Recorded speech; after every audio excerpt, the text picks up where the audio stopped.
Alright, welcome back to New Zero Land. It's summer in New Zealand, and it's warm and awesome, and I'm back on the bike. But as you can see, it looks a whole lot different than it did in episode 4, so this is kind of episode 4.5 or something, just to explain why I did this. There's definitely a reason for this. I didn't just wake up one morning and say, I should cut up my tank. Basically, I made some mistakes. When I put the Daytona tank cover on, I lined it up with the Zero's frame, and then mounted the seat to that. But the frame angle on the Triumph is a lot different than the frame angle on the Zero. So with the tank in that position, the seat was forced about 2 inches back, and so with the angle of the Zero frame, it was too steep, and so I kept sliding into the tank, and then my knees wouldn't fit because the wings on the tank were at an angle too far down. It was super uncomfortable, so I decided just to start over, mount the seat where I wanted it first, in relation to the bars, make that all comfortable, and then cut up the tank to match that. And as you can see, there's a bunch of holes in the sides. It doesn't look that great, but I was able to use the stock mounting points from the back of the original tank that I took off in episode 1 and have some brackets that go off of that out to stabilize the sides. Because really, it's just flimsy fiberglass. But now, if I shake the tank, the whole bike moves. Everything is super secure. I'm not really sure where I'll go with the design yet, but I'm just going to keep hacking off parts that aren't necessary. As Brandon Miller says, hack it, have fun with it, do something interesting.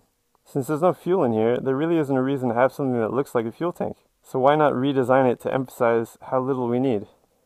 And for the final tank, once I get the chargers mounted in here, I'll 3D scan this where I like it now, and then I'll 3D print it in carbon fiber so it's even stronger. So that's the plan for now. Everything is kind of evolving as I go. It's all personal preference. The flatter seat and the lower bars feel awesome. And actually I really like how open it is so you can see all the high voltage cables. So I might actually keep that. I really wanted to make the riding position more like my Ducati Street Fighter. But until we have another Zero, I'll be sharing this bike with Jen, so I really wanted to make something that we both like riding. Alright, so what do you think? It's amazing. Yeah? It fits very well. It's got the good sporty aspect to it. It's not too upright, it's not too aggressive, but it's the perfect amount of aggressive. Nice. It fits my knees, and even, I don't know if you really need to adjust the foot pegs anymore. Like, it just feels really comfortable. For me, I've got short legs. Okay.